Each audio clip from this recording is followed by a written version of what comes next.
Yo, what's going on, guys? DJS here. Wanted to bring you guys this video. I decided to do a video on this since there's an update. We know that Nike basically is suing some ex-employees for stealing Nike limited products known as look-see samples. And if you guys don't know anything about this or haven't heard anything about this already, I did an article on this when it first came out. You can see it on the right-hand side in the popular post. It says, "Police bust Nike sample buyer and seller who are stealing rare sneakers." And I'll click on that and give you guys just a little bit of a background on it.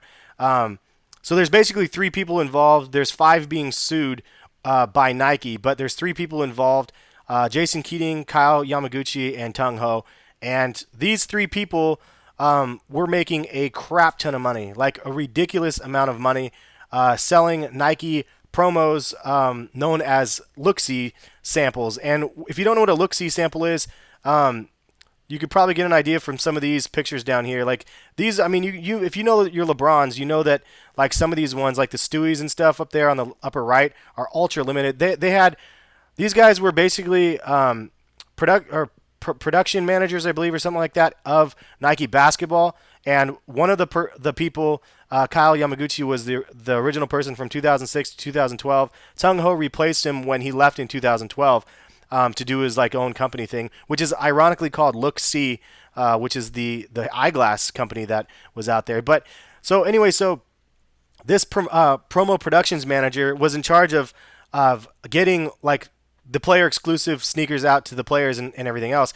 Well, I guess from my understanding is when they order these sneakers, and I'll leave it here so you guys can read some of this stuff. When they order these sneakers, these samples, they get a look-see sample, and let's say they get 5 different versions of one shoe. So let's say, like looking down here, let's say this Fruity Pebble LeBron 4. Let's say when that one was dropping, they got 5 different versions of that one shoe, and they didn't know which one they wanted to actually send to production. So one of them might have leather, one of them might have like a nubuck leather or a patent leather or whatever it might be. They're just all different versions. So you have this ultra limited sneaker like a Fruity Pebble LeBron 4. Then you have the version with the different sole, the different outsole, or a different one with a leather, you know, on the upper instead of X, Y, or Z materials. So it's basically just taking the rarest of the rare and even having more like one-off versions of those sneakers, of these limited player exclusives and everything else that aren't really generally available for the public already. So very, very limited, very high dollars. You guys already know, like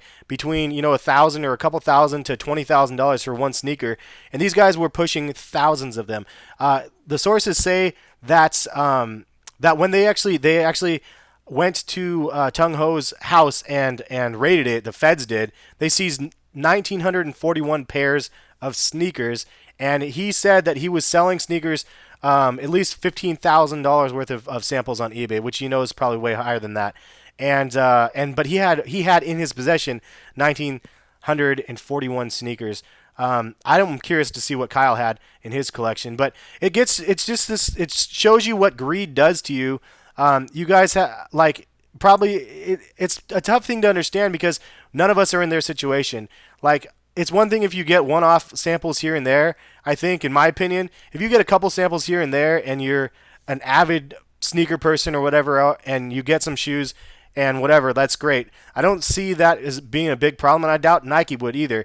It's kind of endorsing its own product. But when you're actively selling those sneakers for a ridiculous profit, and you're on a let's say $50,000 annual salary, but you're balling like you make $300,000 a year, like that really is where things get out of control. I think that like just the greed and the money got to these people, and as a result, they ended up getting busted from that. So let's go ahead and jump to the update. I know this might be a little bit long-winded video. I apologize, but I'm just trying to be as thorough as I can. Again, you can check out collectivekicks.com for the updates. Also, I have the papers linked to this page right here. So if you actually want to see the court documents, which is 19 pages, I'll show you that in a second. You can actually link it from here and check that out. But basically, here's the update. 5 people, because a lot of people were pissed off originally, like Tung Ho and Kyle Yamaguchi basically set up a sting operation against the other guy, Jason Keating, who's the buyer, who doesn't even work at Nike. They were kind of setting him up, it sounds like, and basically Jason came to Oregon and was going to do an exchange with like $20,000, and the feds were like wiretapped or something, everything. I mean, this is like some pretty crazy James Bond stuff going on here. And then they basically busted him for trying to buy samples and stuff like that. People were pissed. They're like, why weren't the Nike employees, have their wrist slap? And I'm thinking the entire time, believe me, it's coming, guys. Like, Nike's not going to just sit back and let this happen to the company and kind of be made a fool of. So they're going to make they're going to make an example of these people and let the other people know that are in the same sort of positions as them in other departments and other divisions that you cannot do this. It's not acceptable to sell the products for a profit and all this other stuff. So it's really going to be kind of a crazy thing that's going to end up happening. I don't think this is the end of it. This is like the beginning of it. But 5 people are being sued. Obviously, Kyle, Tung Ho, and then Jason are the 3. But here's the twist. Like, Yamaguchi's wife and also Tung Ho's girlfriend, DENISE Yee, is actually being sued as well because they knew of the transactions that were going on as a result, and they knew of the transactions and they were helping move the product, and they knew of the profits that were coming from these stolen goods, and so they're being thrown in the mix as well. So I don't know how this is going to unfold. We all don't yet. I'm sure we're going to hear more as things like the days go by. But if you look and also if you guys didn't know, Keating was known as Artifacts on Instagram and stuff like that. That's the person's name, the guy that let's see, this guy right here, just this one right here in the middle. But this is all the information right here, and I'm going to read this. I know this is going to be a lot, and I actually hand typed all this up because I went to get the document. You can see right here. This is actually the document from online of everything, the parties involved. And like this is the whole shebang here, and you can actually read the entire thing. I have a link to it down at the very bottom right here if you guys want to see that. But here's what's going down. It says, in breach of the trust placed on them by Nike, defendants Yamaguchi and Ho used their positions as managers at Nike to steal unique and/or custom athletic footwear in order to profit from the sales of those shoes to collectors of rare athletic shoes known in the industry known as sneakerheads.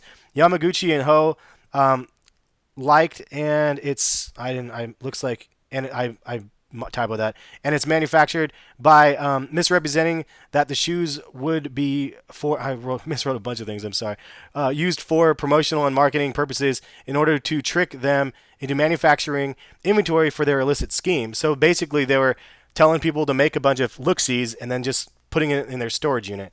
Where were we? Defendants Keating acted as a middleman, and Yamaguchi and Ho unlawful enterprises by knowingly purchasing and reselling the stolen footwear obtained by Yamaguchi and Ho. To further assist them in their illegal endeavor, Yamaguchi and Ho recruited their significant others who actively participated in the unlawful enterprise by transporting and storing the stolen athletic footwear and sharing in the illicit profits earned by Yamaguchi and Ho from the sales of the stolen goods. As longtime employees of Nike, Yamaguchi, Ho, and Yee knew they were not authorized to order, take, and sell Nike's promotional products for their own personal gain. Here's the big part. Nike brings this action to recover the stolen shoes, recover the illicit gains obtained by the defendants from the sales of the stolen goods, to obtain an injunction preventing defendants from continuing to participate in the illicit sales of stolen goods, and to seek award of punitive damages against the defendants. So it sounds like, I don't know what this means. It sounds like they're gonna, it says recover the illicit gains obtained by Nike brings the action to recover the stolen shoes. So does that mean that they're gonna go after people on Instagram? That's what I want to know. If you see people like deleting their pictures from Instagram of their samples, there might be a good reason for that. We don't know what's happening behind the scenes. It seems like they are going to go after people that have the sneakers and that maybe bought the sneakers. I mean, I don't know if that's too much to assume from all of that, but it's getting pretty heavy, man. Like, all I'm saying is this sort of situation is going to change the game for sneakers, at least in the look-see sample market, and probably even lower down just for the regular samples. When you're buying and selling shoes that are not authorized by Nike, and this goes kind of all the way over to the side of replicas and unauthentics and stuff like that. Like, what's going to happen in those situations? Will the hammer be thrown down on that segment as well?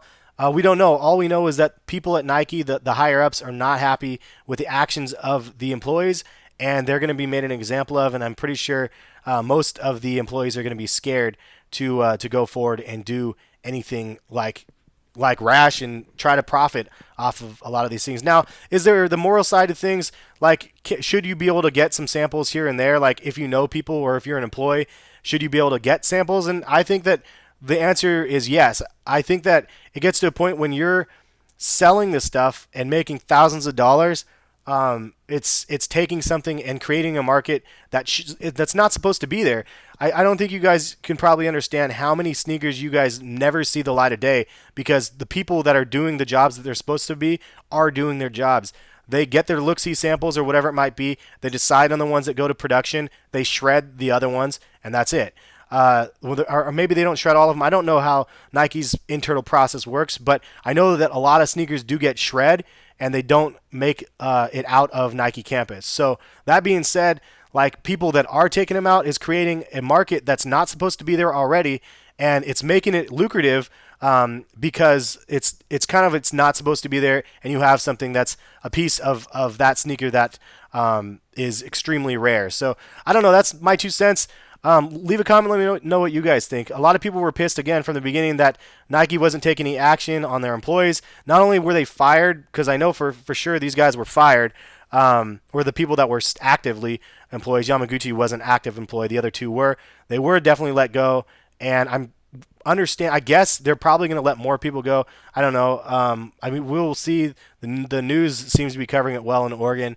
And I'll try to relay that information back to you guys the best I can on my website. So if you guys don't check out the site, check out collectivekicks.com on a regular, and I'll have some updates for you guys. But I think that's about all I have to say about it. It's just crazy the amount of stuff that's been going down, and I'm pretty sure this is going to be game-changing, and it's going to change the whole entire market or hopefully dry up that market so people don't, I don't know, fall into this crazy lucrative money scheme where they can like ruin other people's lives, like your significant others and stuff. It's a sad kind of thing that ends up happening. And I don't think any of these people are necessarily bad guys. You know what I mean? That's the worst part about it. It's getting caught up in something that maybe they don't really understand, that there's really deep consequences and repercussions to your actions. Even though it's just sneakers, it's not selling drugs or anything like that. But the federal government is after them. Like, you know what I'm saying? It's pretty crazy stuff.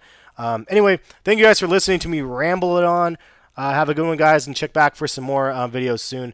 And, yeah, catch you guys later. Peace.